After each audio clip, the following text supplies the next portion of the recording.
étapes primordiales à mettre en place dans son business. On va notamment parler de la séquence mail et de ces 3 étapes. En 1, détenir ton trafic. En 2, mettre en place un tunnel de vente ou tout du moins un tunnel de conversion. En 3, avoir une séquence mail simple et performante. Et je vais carrément te partager ma séquence mail, ma stratégie que j'ai utilisée sur mon dernier business qui est un petit peu le fruit de mon expérience de mes années d'entrepreneuriat. Attention, petit disclaimer, on va parler de tunnel de conversion, de tunnel de vente et bien évidemment de séquence mail, mais un tunnel de vente n'a pas besoin d'être complexe. Si tu te balades un petit peu sur les réseaux sociaux, si tu te balades sur internet, tu as vite fait de tomber sur des pages d'opt-in, sur des webinaires, sur des VSL, sur des retargeting, sur des séquences mail, etc., etc.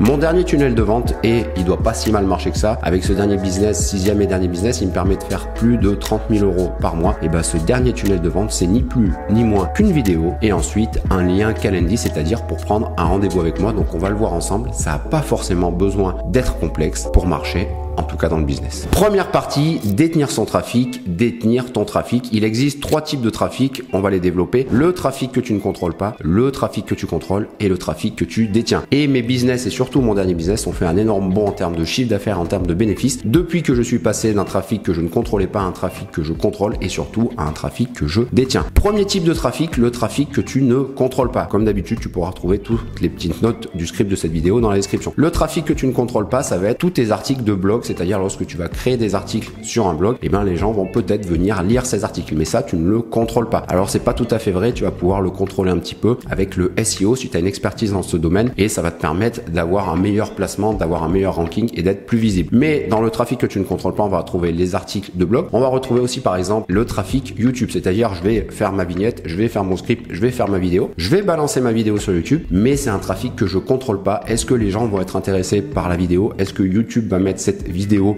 en avant? Est-ce qu'il va y avoir des faits divers dans l'actualité qui font que ma vidéo va être poussée? Tout ça, c'est quelque chose que je ne contrôle pas. Et c'est pareil pour tout ce qui est réseaux sociaux, tout ce qui est social media, trafic. Pour faire simple, tu peux très bien faire des posts LinkedIn, tu peux très bien faire des posts Twitter, Thread, etc. Est-ce que c'est pour autant que tu vas avoir de la visibilité? Tu ne le contrôles pas. Pareil pour les vidéos, tu peux très bien faire des shorts sur Instagram, sur Facebook, sur YouTube, tu peux très bien faire des reels TikTok, etc. Mais tu ne vas pas forcément tout contrôler. C'est un trafic que tu ne contrôles pas. Pareil pour les audios, podcasts, etc., etc. Bref, tu l'as compris. Tout ce qui va être ta création de contenu, pour faire simple, et ben c'est un trafic que tu ne contrôles pas. En 2, ensuite, on va arriver vers le trafic que tu contrôles, qu'on pourrait résumer aussi par le trafic payant. Tout ce qui est email ads. Alors tout ce qui est email ads, c'est tout simplement, par exemple, si tu fais de la prospection, on va dire de masse par email, et ben tout ça, c'est un trafic que tu vas contrôler. Mais attention, c'est pas un trafic que tu détiens. Tout ce qui est les publicités sur tes bannières, je pense à Google Display, etc. Tout ça, c'est de la publicité. Lorsqu'il y a des sites internet et que tu fais de la pub, c'est un trafic que tu vas contrôler. Tout ce qui est publicité native, tout ce qui est ads diverses et variées. Qu'est-ce que sont les ads diverses et variées? Toutes les publicités. Et les publicités, on pense bien évidemment aux publicités des réseaux sociaux, mais il y a aussi tout ce qui est journaux, tout ce qui est affiches, etc. Les publicités à l'ancienne, tout ça, c'est de la publicité, même si tu as les moyens, publicité télé, etc. Mais tout ça, ça va être du trafic que tu contrôles. Et bien évidemment, il va aussi y avoir l'affiliation. Par exemple, si on veut proposer nos produits ou si tu veux proposer tes produits à un facteur tierce, à une tierce personne, et ben dans ce cas-là, ça va être du trafic que tu contrôles. Mais ce qui va nous intéresser, et surtout selon moi, et pour avoir analysé et bossé avec différents clients qui ont différents business dans différents domaines, souvent, ce qui fait qu'on a un business qui performe, c'est qu'on a un trafic que tu détiens. Qu'est-ce que c'est qu'un trafic que tu détiens? Et c'est ce qui va nous amener petit à petit vers la séquence mail. Ça pourrait être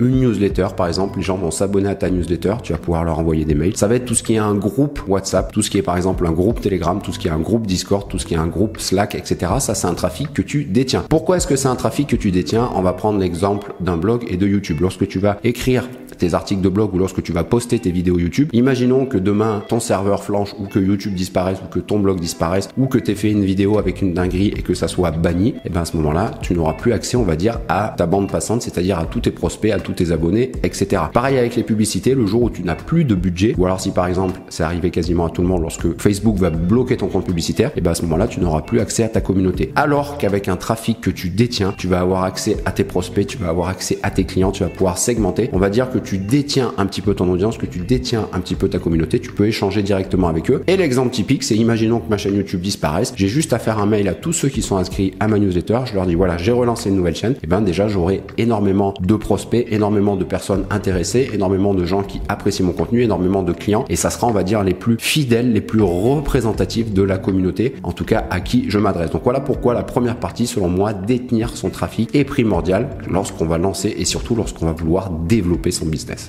2. Mettre en place un tunnel de vente ou à minima mettre en place un tunnel de conversion. La première partie primordiale, c'est avoir un lead magnet de qualité. Qu'est-ce qu'un lead magnet? Pour simplifier au maximum, c'est un cadeau que tu vas avoir en échange d'informations. On va arriver sur une page d'opt-in, tu vas laisser ton nom, ton prénom, ton mail, ton téléphone et en échange, tu vas avoir un cadeau. Mais la première question à se poser, c'est pourquoi est-ce que je laisserai ces informations-là? Moi, par exemple, je m'adresse à des entrepreneurs. Pourquoi est-ce qu'ils laisseraient leurs informations? Pour avoir des stratégies, pour avoir mes stratégies, pour payer moins d'impôts ou avoir plus de clients. Et ensuite, un lead magnet adapté à ta cible. Tu vas pas t'adresser de la même façon à des ingénieurs, à des chanteurs, qu'à des gamers ou moi, par exemple, qu'à des entrepreneurs. Les entrepreneurs, souvent, ce sont des gens pressés. Donc, le meilleur format pour m'adresser à eux directement, ce sont des vidéos. Et ensuite, la deuxième partie, une fois que tu as un lead magnet de qualité, et on va basculer un petit peu sur mon écran, je vais carrément te partager ce que moi j'ai mis en place, c'est avoir des call to action simples et clairs. Pour ce faire, je t'ai sélectionné 2 réseaux sociaux que j'utilise, LinkedIn, Instagram, mon Linktree et également mon site internet Karma. Premier réseau social, Linktree, je te l'ai dit, le but c'est d'avoir des appels à l'action simples et clairs. Donc quand on va descendre un petit peu sur mon profil, tu le vois ici, on a des appels à l'action simples et clairs. Moi, ce qui m'intéresse aujourd'hui, je crée du contenu et c'est soit que tu t'abonnes à ma newsletter ou soit que tu prennes un appel avec moi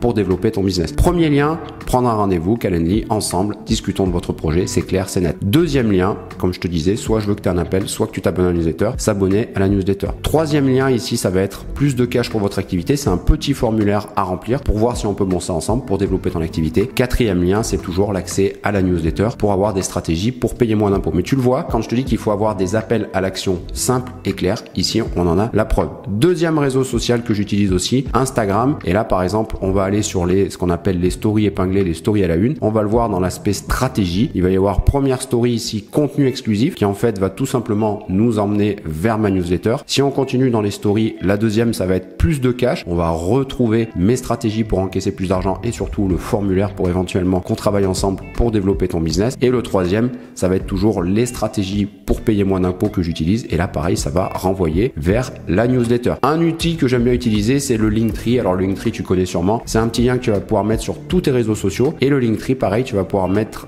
des liens divers et variés. Et surtout, ce qui est bien, c'est que lorsque je veux changer un appel à l'action, que je veux changer un lien externe sur le Linktree, j'ai pas besoin de tout changer sur les réseaux sociaux. En fait, ce Linktree, tu le vois, il est souvent, hop, ici, en haut de chaque réseau social. Donc, par exemple, Instagram, on retrouve le Linktree et LinkedIn, ici aussi, on va retrouver le Linktree. Si je mets accéder à mon site web, voilà, ça renvoie vers le Linktree. Donc, le Linktree, pareil, je te disais, appel à l'action simple et clair. Réserver un créneau, pareil, pour prendre un appel. Plus de cash pour votre activité, le formulaire pour éventuellement qu'on bosse ensemble pour développer ton business. Mail et contact, la newsletter et le site web. Et le site web, pareil, et là, un grand bravo pour Amine qui m'a fait ce qu'on appelle un site web, on pourrait dire un petit peu fermé. Qu'est-ce que c'est qu'un site web fermé? Pour faire simple, sur le site web, soit tu peux prendre un appel avec moi, soit tu peux accéder à la newsletter, soit il n'y a pas grand chose et tu es obligé de partir du site. Donc on le voit ici dès le début, réserver un appel. Ensuite, on présente rapidement ce qu'on fait, qu'est-ce que c'est, etc. Ici, tu vas avoir un premier appel à action, réserve un appel. Deuxième, réserve un appel. C'est très simple. Les meilleures choses sont les plus courtes, les plus simples et ça donne le plus de résultats. Et pour aller un petit peu plus profondément dans les choses, plus tu vas avoir de résultats de conversion, moins il faut que tu aies d'appel à action. Si par exemple, j'avais voulu vendre une formation, vendre un infoproduit, j'aurais mis que cet appel à action là. Si je ne veux que des rendez-vous, j'aurais mis que le Calendly. Moi aujourd'hui, ça me dérange pas soit d'avoir des mails parce qu'après j'envoie de la valeur via la newsletter toutes les semaines, ou alors un appel directement avec moi ou que les gens remplissent un formulaire. Donc pareil, regardez mes stratégies, tu pourras aller faire un petit tour sur le site internet, mais tu vas le voir, il y a pas mal d'appels à l'action et surtout ils sont simples et clairs. On détient ton trafic, on a mis en place un tunnel de vente. Maintenant, le but, c'est d'avoir une séquence mail simple et performante. La séquence mail, les gens vont la recevoir soit quand ils vont s'abonner à la newsletter, lorsqu'ils vont aussi également, par exemple, télécharger ton lead magnet. Avec mon expérience, ce que je mettrai en place et je vais te le partager, c'est ni plus ni moins qu'une séquence mail de 5 jours avec un mail par jour. Un bon mail, c'est quoi? C'est un mail qui va être en inbox, c'est-à-dire un mail qui va arriver dans ta boîte de réception, qui va pas passer en spam. C'est un mail qui va être ouvert, d'où l'intérêt d'avoir un titre, une accroche, un hook assez percutant. C'est un mail qui va être lu et compris avec de la simplicité, avec du copywriting. Mais la simplicité, c'est vraiment la base dans le business, je me répète, mais c'est primordial. Au fur et à mesure des années, moi, mon boulot, c'est quasiment d'enlever des choses plutôt que d'en rajouter. Et ensuite, le but d'un mail, c'est qu'il soit cliqué. Ben oui, c'est le but, il faut qu'il y ait un appel à l'action. Il faut que les gens, tu leur dises quoi faire, sinon les gens ne le feront pas forcément. L'erreur, la grosse erreur, et c'est souvent une erreur que je fais d'ailleurs, c'est de donner de la valeur à outrance. La valeur, le but, c'est d'attirer les prospects dans ta séquence mail via ta newsletter,